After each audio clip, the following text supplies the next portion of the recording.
State law in Michigan strictly prohibits justices from holding court in a bar room. In South Carolina, a state law requires every law-abiding man to take his gun to church on Sunday.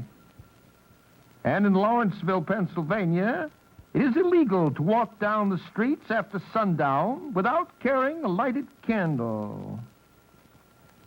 In Tennessee, according to law, a person is still required to pay his state poll taxes in squirrel, crow, or wolf scalps. In Oklahoma, a woman must have a license to curl her own hair. In Charlotte, North Carolina, it is the law that there must be at least 16 yards of cloth around the body of a woman when she is on the streets. And in Michigan, over 100 years ago, the Public Health Department passed a law to protect women from a dangerous surgical procedure, abortion. Times have changed. They should have took that law off the book a long time ago. Yeah. I think it should be legalized. I mean, the law should be, toned down a little. What do you mean by toned down? What do you think? I don't believe it should be that strict. I think the woman should be able to decide for herself. It's interesting that the type of repressive abortion law that we have now came into being in the second quarter of the 19th century, and it was really, at that time, brought into being on medical rather than moral grounds. At the time, operations were involved a very high percentage of fatalities because of the lack of antiseptic conditions. And so there were medical reasons for looking not only at abortions, but at all forms of operation. And at one time, there was going to be legislation that would outlaw surgery in general. Well, the residue of this was that abortions came to be... We're speaking with Hugh Downs near his home in Arizona. Mr. Downs is co-chairman of the Citizens Committee on Population and the American Future. And when you find a woman in our age who is desperate enough to seek an illegal abortion, it's not difficult to expand the concept of health, knowing what we know about emotional and physical health, and to see that it is a health problem. And the right to medical aid for the whole family is a very important right. And this is one of the reasons there's such a need now for the kind of reform that we have seen in New York State. Yes, the present statute in the state of Michigan, if a woman feels strongly about not bearing a child, leaves her only three options. She either has to bear the child to full term, even though there may be indicated genetic complications. She must seek an illegal abortion somewhere under very dubious circumstances, or she must fly to another state if she is financially able to do so. I believe that the present laws are highly discriminatory. They do not provide, as some people feel they do, for therapeutic abortions, nor any other type of legal abortion within the state. The only way that a person can obtain a legal abortion who lives in Michigan is if that person should have a considerable amount of money. Proposal B would permit an abortion up to 20 weeks at the request of a patient in consultation with her physician.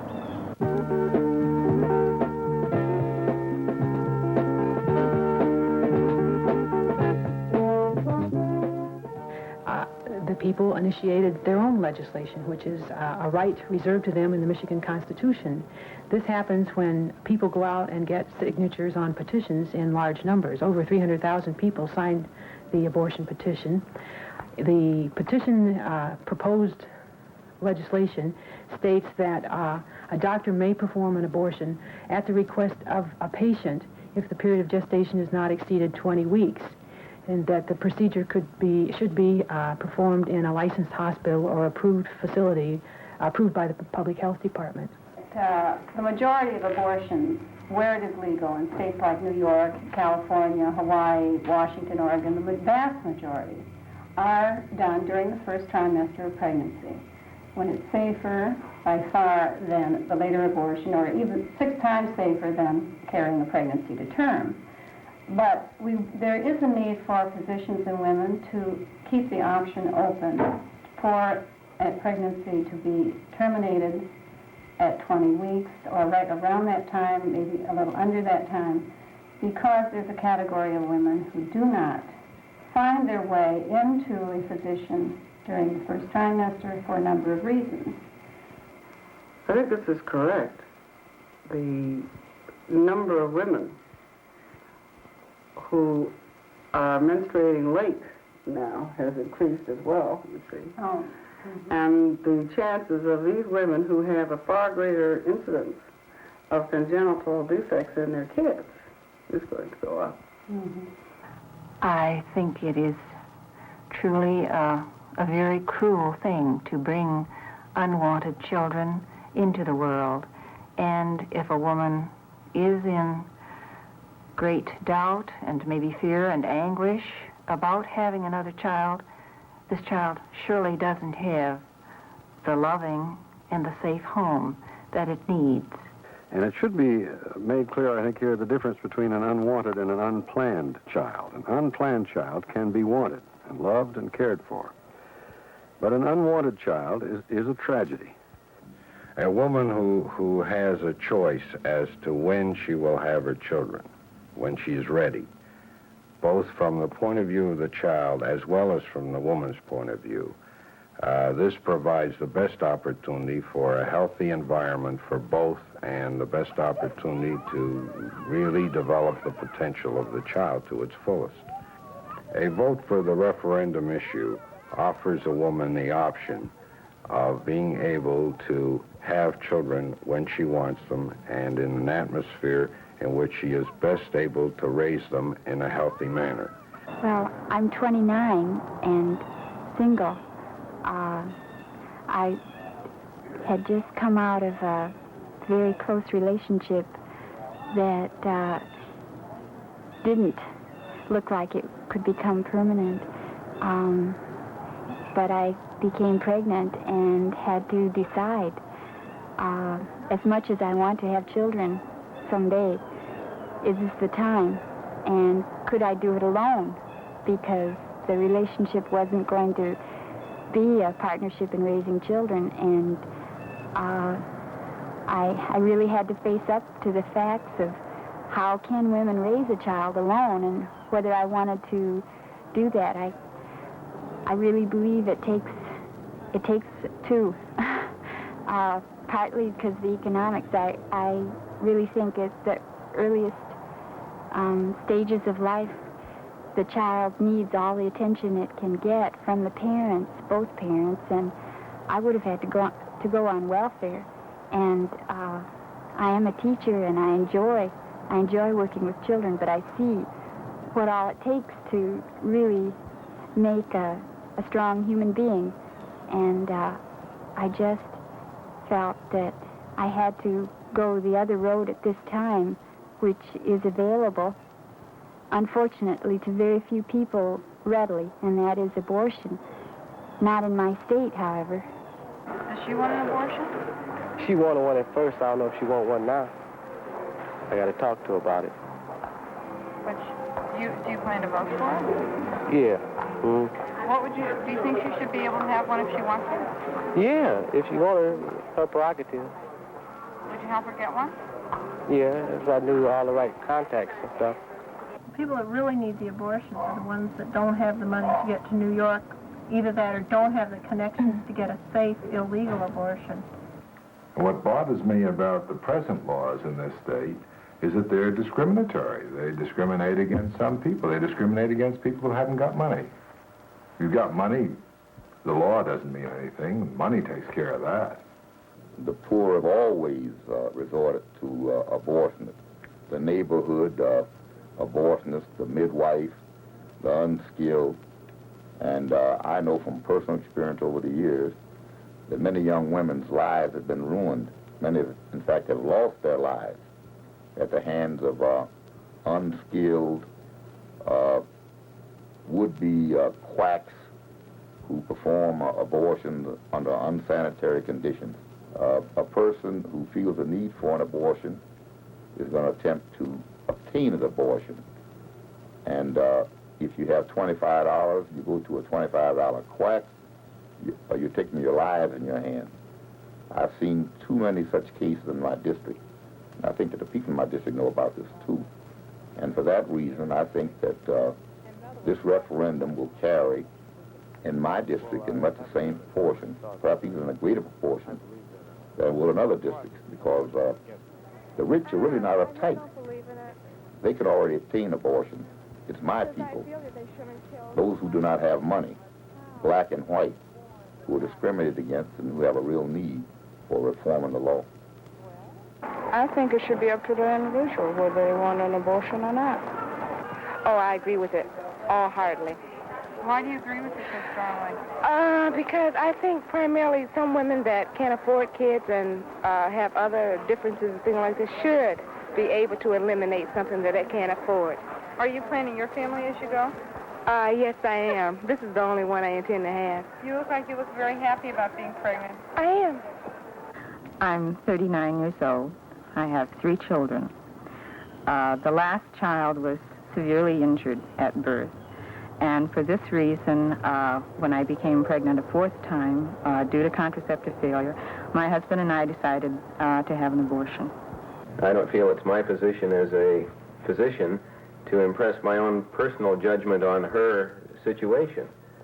She may be a married woman whose contraceptives had failed, because they're not 100% perfect anyway. She may be an unmarried girl, but what I think about her actions really doesn't enter into it. It's what we should do. It's the best thing to do for her. And to have the state, through a law, saying that my hands are tied in this action, this is my biggest objection to the present situation. Well, and of course, as a minister, I'm having to do your job with many women and counseling with them, because as a doctor, you can't help. And so I've had to take time that could have been spent doing other things to see, well, in the past 2 years, over 400 women from this state, with each one her own individual story and individual tragedy that meant in some cases, in fact many cases, that she wanted an abortion. And of course had to go to a strange doctor for this help. Many people talk about 1 in 100 as if it was an insignificant percentage. But you know, the 400 women that I saw were among that 1 in 100, and they were 100% pregnant. Right. And it was 100% tragedy for them. How old are you? I'm 42. And why did you decide to have an abortion? I found, I had a case of rubella, and discovered that shortly afterwards that I was pregnant. And I felt that, my husband and I felt, that the chances of a normal child were impossible. And this was later confirmed, by the way, by a doctor. So what happened then? A physician I went to said that he felt under the circumstances there would be no problem, but that he had to have some 4 to 5 signatures of his colleagues, and that the matter would have to be taken up before the board of the hospital, which would allow the abortion. The administrator of the hospital was unable to allow the abortion because at the time I had the rubella, I had not seen a physician, and there was no confirmation of the rubella. And under the law, he could not allow a abortion to be performed. It made me feel as if we were criminals to a certain extent. And we felt that, on the contrary, we were definitely not criminals, that we would have been criminals in society's eyes had we allowed a child to be born that would have no chance to be a part of society. The thought of having having a child that we couldn't give the same opportunities, the same birthrights, you might say, were so overwhelming that it was unthinkable. Technology has advanced to the point where you can now say to a woman, this wonderful thing has happened, we can now tell you in advance, something women never knew before.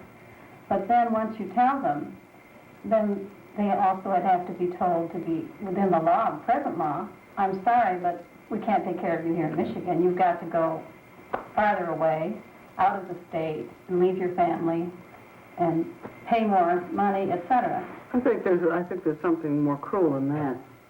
That is, for the woman who is already at risk for having a mongoloid child, if she is told that this is what she has and can't do anything about it, what have we done to her and what have we done to society? We really are saying, all right, so you're going to have a defective child, raise it. Well, I see the people who are very interested in saving the life of all fetuses no matter what. But then a mongoloid child is born, and the parents are coming all over the medical community asking what they can do with this child. They haven't been able to accept it themselves, and they find that society really hasn't provided any place for them. I feel that the people who are against the abortions should be made to adopt all the young kids, because nobody's adopting them and they develop into problem children. I think there are so many children in the world right now that are in great need of loving and compassionate homes, and our first concern should be to look to fulfilling that need for those children, finding homes for the children rather than children for homes that want them. I think abortion proponents, abortion reform proponents, are not people who don't care about kids. They may be people who care more about kids than the average person who's against abortion reform. My husband and I have adopted our last 3 children. We gave birth to 2 and then adopted 3 kids. And we adopted simply because these kids were going homeless. And all 3 of the kids were given up as newborn infants. We're about to adopt a 6th child now. I don't know how many we're going to end up adopting. Oh, my Lord. Now, if I were to get pregnant, I couldn't produce a baby when I knew that there's another 3.5-year-old someplace that's going down the drain. A lot of these children who are born of unwanted pregnancies will become victims of child abuse and neglect. And then what will happen in many of these instances is that these children are then placed on adoption rolls also, and these become hard to adopt children as well. I think Dr. Wegman and I have both seen patients come onto the pediatric wards. So the minute they get on the ward, we have a very strong suspicion they're just unwanted children, because unwanted children really act differently than any other children you ever see, because it's natural for a child to laugh. And if a child goes by a few minutes and he doesn't laugh or smile, there's something drastically wrong. Now, we adults could go for many years and not laugh, and nobody would ever be suspicious, but that's not true of children. Right. And, there are 250,000 children in this country right now who are in adoption homes, who are in foster homes, waiting for parents. Many of these babies have some defect, perhaps. And there are so many children that are unwanted in this world today that we would like to have another child. So we thought we would like to help someone that's already living. So we became involved with the foster parent program. And we now have a foster daughter who is 9 years old. She came to us a little over a year ago. She was a child with very bad background, one of 6 children. She had slept in a bed with 4 brothers and sisters and had not had enough to eat, and we started at the bottom with this child. Her name is Lisa, and she came from a very deprived family that gave their children very, very little. Her mother never really got her to school, and she's changed quite a bit in a year. And I hope that people that I know that have seen this work in my home, and I really think it is working, will open up their hearts and their homes to these children. Because when we got Lisa, she was one of 30 children in that month in the county we live in that had been abandoned. It was only just a few weeks ago I picked up a hitchhiking little girl carrying a teddy bear who'd been kicked out and was living in a tent. And she was just fortunate to be picked up by the attorney for the Michigan Abortion Referendum Committee. God was looking after her. I don't know if I could have an abortion myself. I think only in the situation where maybe if I was going to bring a deformed child into the world, could I have one. But I think this should be an individual choice. There was a recent case in Lansing where a young woman with a planned, wanted pregnancy had the pregnancy complicated by German measles. And her family doctor, in consultation with 2 obstetricians, confirmed the German measles, explained the risk of this to her fetus, and she and her husband, after a great deal of consideration, decided they would like the pregnancy terminated. And it was scheduled to be terminated for this medical reason. The prosecuting attorney learned of this, called the hospital, and said that he would prosecute because he thought that was a criminal abortion. But the young woman had to go to New York to obtain the legal medical care. Yeah. In a sense, we're dealing with a civil right, and it ties in with the rights of women. The right of a woman to control her own fertility can be regarded as a civil right. And it's repressive, in a sense, if that right is taken away from her.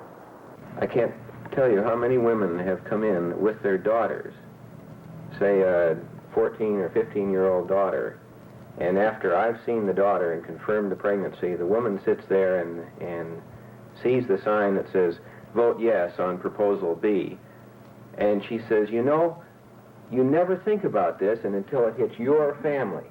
There are a number of inequities that make it necessary for us to leave open options for those who don't want to have abortions, for those who do want to have abortions, for those who want to have as many children as they can afford, and at times not afford, and for those who don't want any children at all, to make sure that they don't have to have them.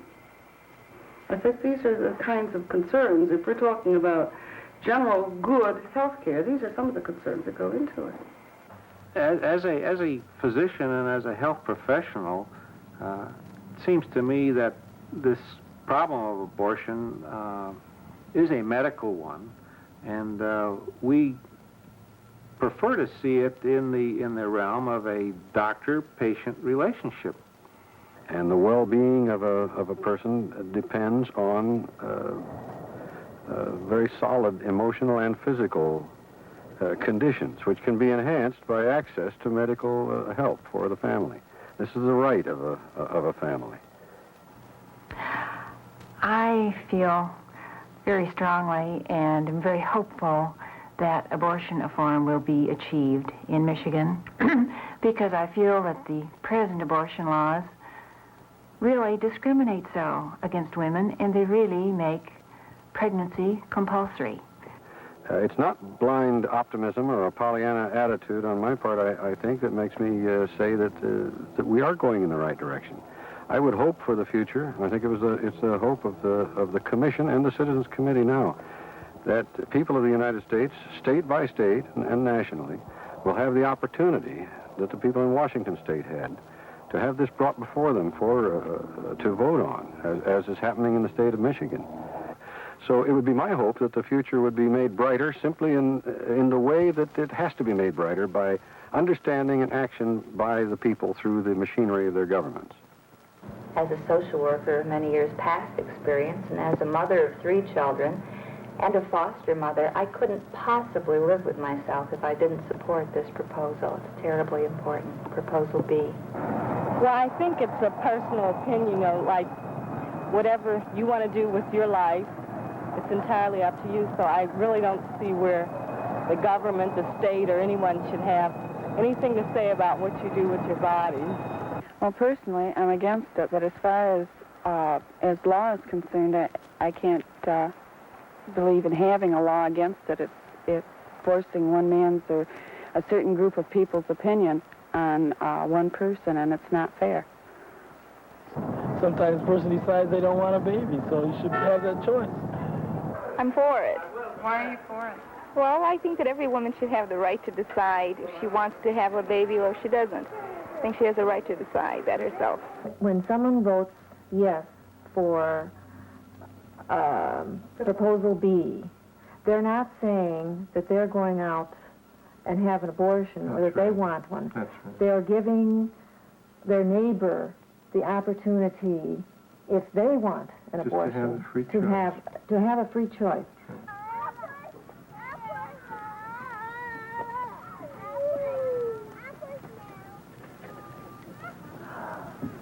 Gilbert Bursley of Ann Arbor. During the past 4 years, he sponsored abortion reform legislation in the Michigan Senate. People ask me, how did you, a state senator, get involved in this controversial abortion issue? Well, about 4 years ago, in my Senate district, the Ann Arbor area, several botched criminal abortions hit the front pages in a short 2 to 3 months period. 2 women died, and there was nasty publicity around a manslaughter suit. As a concerned legislator, I looked into the matter, and I found that we were only seeing the tip of the iceberg. Some 50,000 Michigan women had been seeking abortions each year. These were illegal criminal abortions. They were causing untold pain, suffering, and even death. Michigan Senate set up a committee and conducted public hearings. Evidence from doctors, hospitals, public health authorities, and family planning agencies was staggering. We did, in fact, have a major problem on our hands. Up to then, we in Michigan, citizens and legislators alike, had been acting like the proverbial ostrich. By burying our heads in the sand, we couldn't see reality. The word abortion wasn't even mentioned in polite society, let alone in the legislative halls. But now, on the positive side, during the past 3 years, bills have been introduced in the legislature. Support grew until last year, a majority of the Michigan Senate voted for abortion law reform. The House never voted. So I joined with interested citizens in a petition drive. We collected 300,000 signatures in the least expensive, successful petition drive in Michigan political history. And Proposal B is on the ballot. It's a more conservative proposal than the one in New York, but it will still meet the needs of Michigan people. Doctors tell me that about 90% of the requests they receive are for abortions in the first 12 weeks of pregnancy. After that, it's a bigger medical problem, and usually just to end pregnancies with a defective or mongoloid fetus. But now, one last comment. The Michigan Court of Appeals on August 23rd and the Wayne County Circuit Court on October 6th both recognized the inadequacy of the 1846 statute to meet the needs of a modern society. The Court of Appeals rewrote the old law. Judge Kaufman threw it out the window. The state Supreme Court has agreed to review it, and the U.S. Supreme Court may end up in the act. Meantime, confusion reigns. Unauthorized clinics are opening and closing and opening and closing. No one knows what tomorrow may bring, excepting that if you vote yes for Proposal B, Michigan women may obtain safe, legal, medical abortions, and only in facilities approved by the State Director of Public Health. We need some safeguards and restrictions. Please vote yes for Proposal B.